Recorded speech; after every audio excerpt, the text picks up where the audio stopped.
4 women dressed as members of staff chained and glued themselves to railings on the final day of the event this afternoon.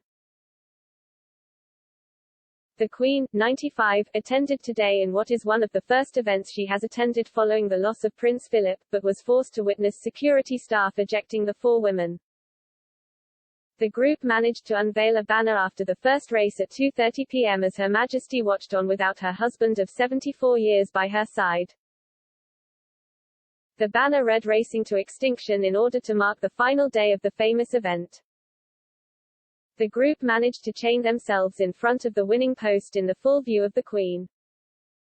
Security staff were forced to erect a black screen around the 4 women as they dealt with the incident.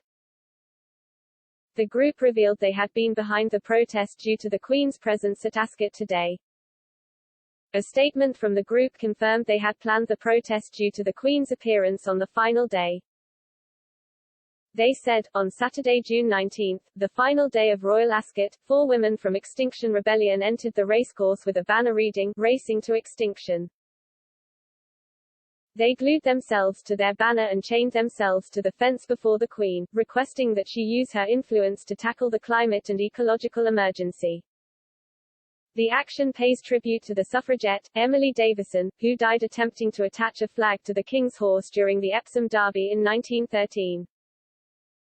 Like Emily, the protesters say they want to urge those with connections and influence to drive positive change. All 4 protesters were later arrested and escorted from the racecourse by police. The activists were quick to note that they did not protest while any horses were running. One of the protesters, Sam Smithson, 38, said, "I'm really sorry to be disrupting this event, but unfortunately, like suffragette Emily Davison, we have been left with no other choice, as we are running out of time in the race to tackle the climate and ecological emergency. We can't negotiate with each other or nature for more time by carbon offsetting, whilst also promoting infinite growth on a finite planet and chopping down our ancient woodlands." The Queen arrived today in a stunning mint green outfit for the final day of the meet.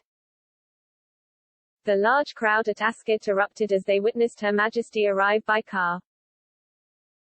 2 of the Queen's 4 runners, Reach for the Moon finishing 2nd and King's Lynn, finished 2nd and 3rd respectively today. Her Majesty was forced to miss the meet last year amid the pandemic. Zara and Mike Tyndall, Princess Anne and the Countess of Wessex have already made appearances at this year's Royal Ascot. The event was also included in the government's events research program on behalf of the sport of racing. Each racegoer must undergo a COVID test and can only attend if they receive a negative result.